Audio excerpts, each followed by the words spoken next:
And it won't be refuted. Not one of you will refute what I'm about to present. You can't. It's because it's so obvious. Hebrews 1 verse 5.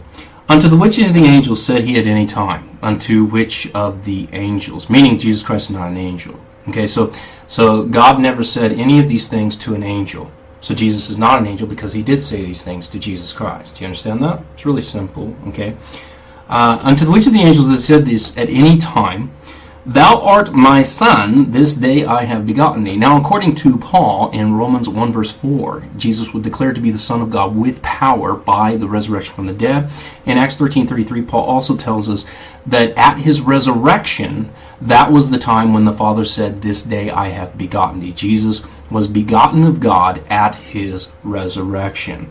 So, unto which of the angels did he ever call them the begotten Son of God? He never did that. But to Jesus he did, because Jesus is not an angel. He's an angel now, but he wasn't before, because he didn't exist.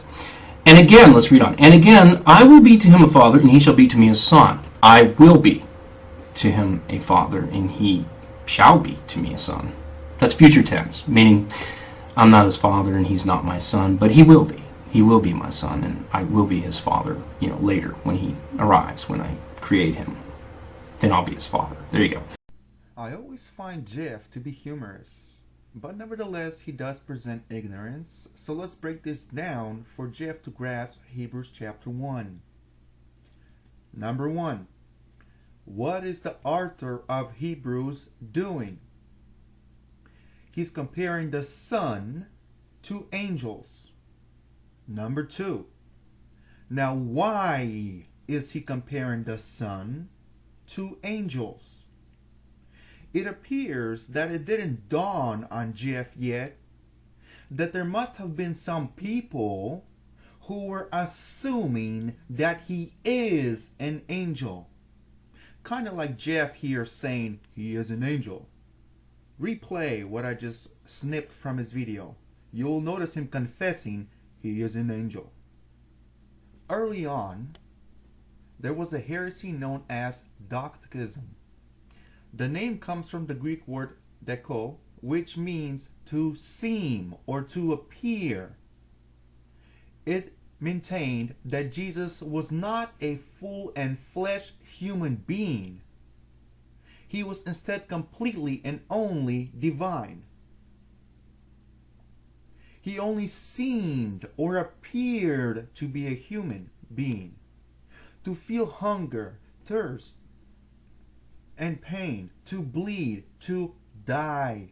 He simply came to earth in the appearance of human flesh, like an angel would.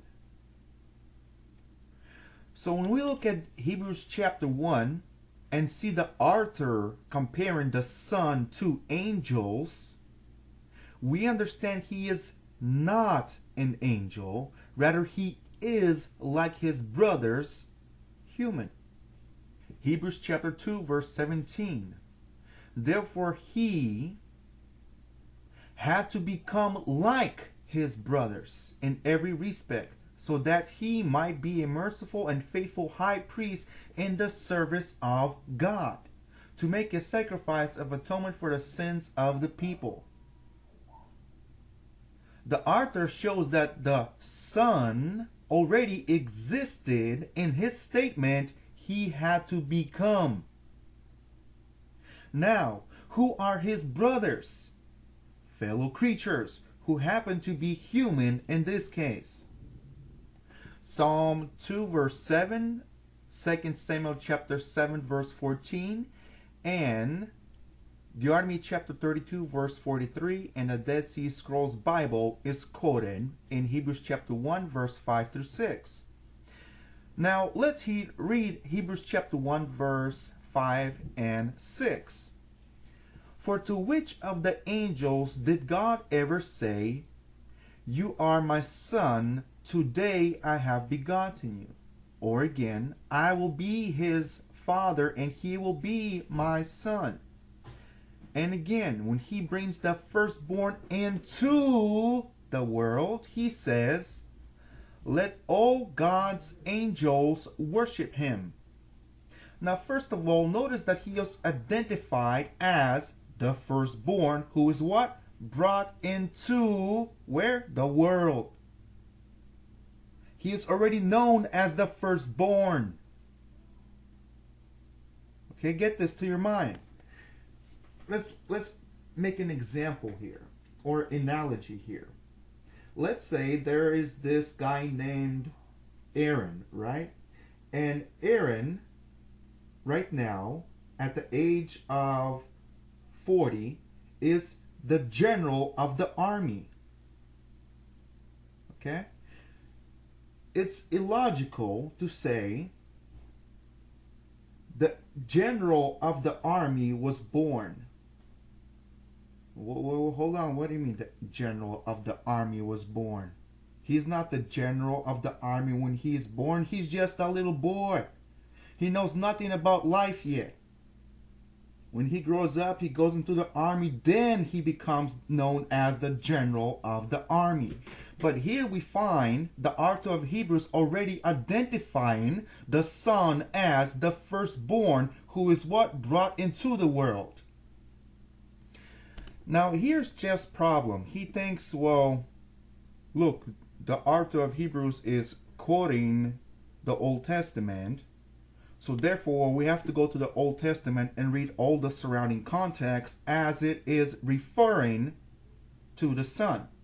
But that's not what the author of Hebrews is doing.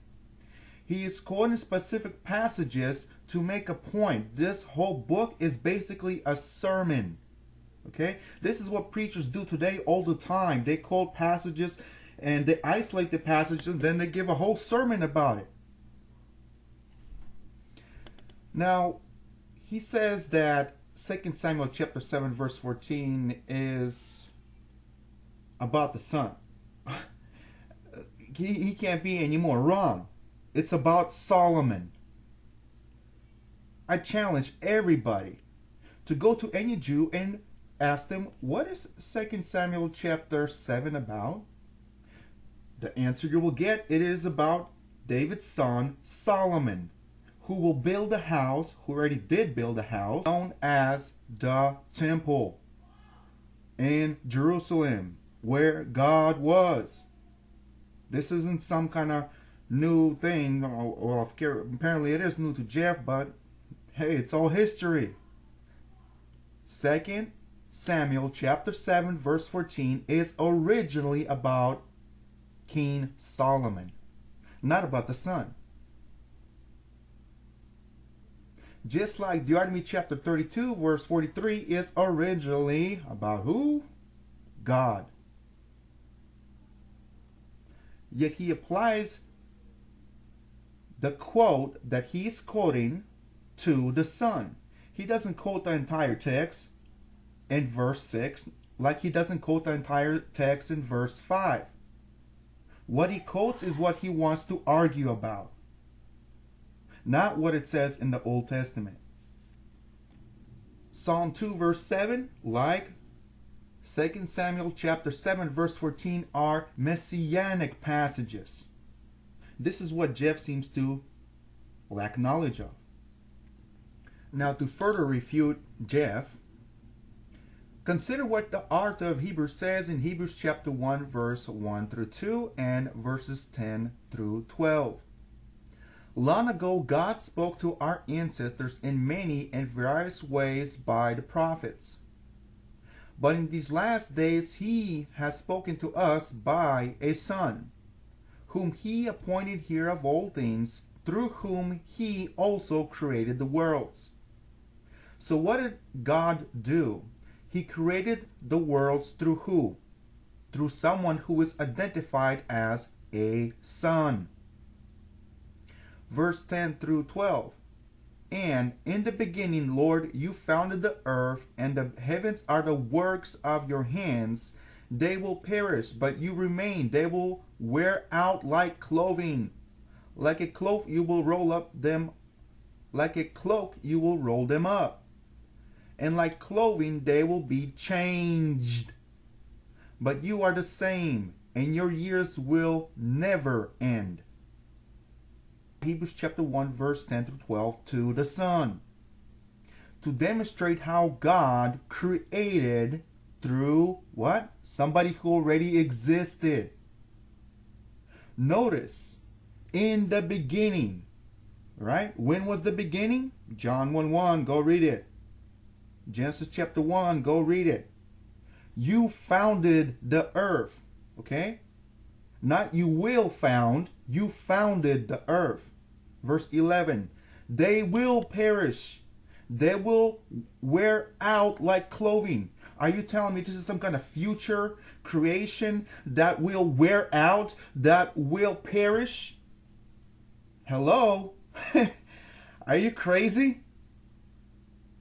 Notice further, it says, and like clothing, they will be changed.